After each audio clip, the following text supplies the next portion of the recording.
So we have understood that the glucose gives rise to two molecules of ATP. This point is clear to us.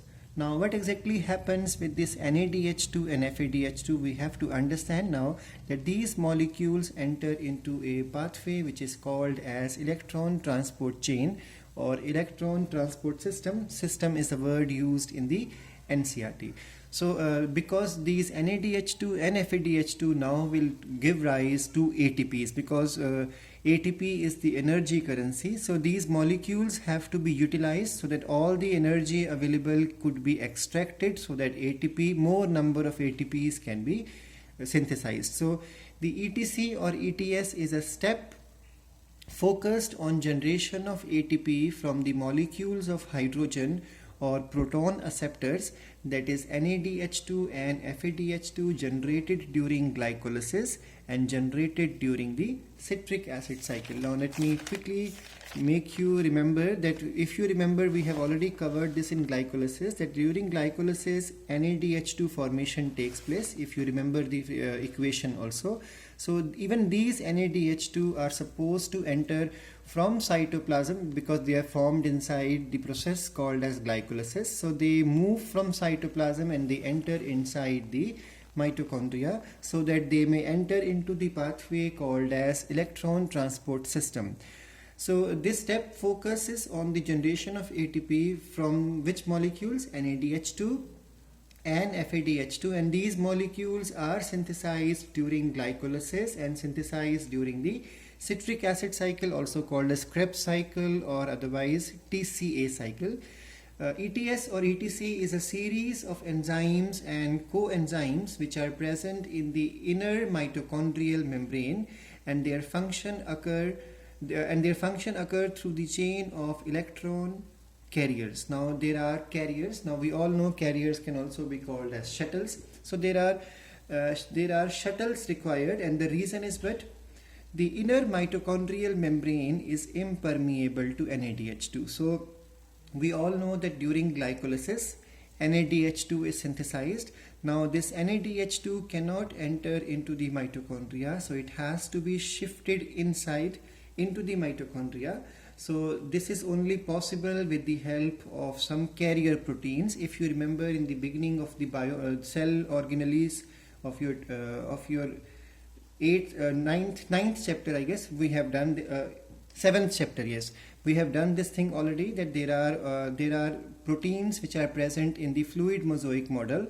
So those are called as carrier proteins. So NADH2 has to be transported inside. Reason, the membrane will not allow NADH2 to go across. So easy, simple diffusion is not possible for NADH2.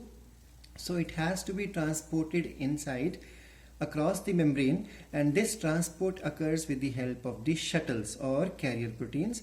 So now the inner mitochondrial membrane is impermeable to NADH2. So the shuttles function in two methods. There are two types of shuttles possible or carriers possible.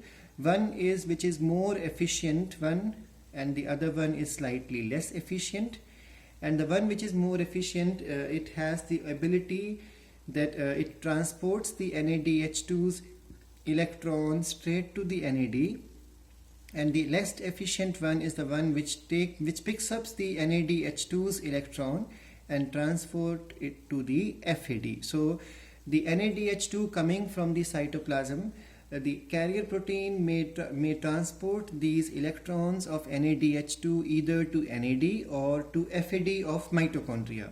So if the transport occurs from NADH2 to NAD, there is no loss of ATP, so the organism or the cell is not losing any ATP.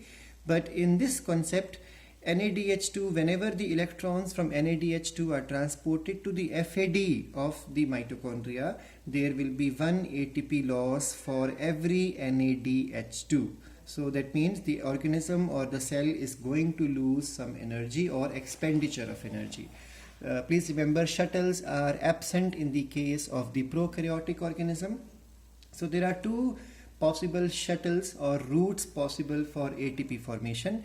The one shuttle is the one in which NADH2 plays an important role, and the second shuttle is the one in which FADH2 plays an important role. So this will give rise to NADH2, and this system will give rise to FADH2. So the shuttle 1 liberates 3 ATP molecules, and the shuttle 2 liberates 3 minus 1, because we just learned that there is a loss of 1 ATP. Therefore 3 minus 1, that means 2 ATP molecules. That's why if you read through the internet also, you will find somewhere it is mentioned that ETS give rise to 3 ATP, somewhere it is mentioned 2 ATP.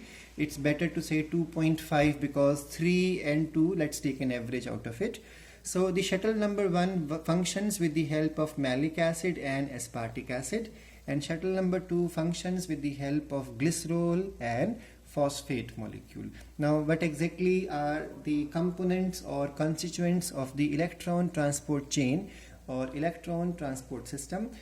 Remember, NCERT does not discuss this point. It only says straight away that NADH2 give rise to 3 ATP and FADH2 give rises to 2 ATP. No other concept. This concept of use of ATP is not explained in NCERT.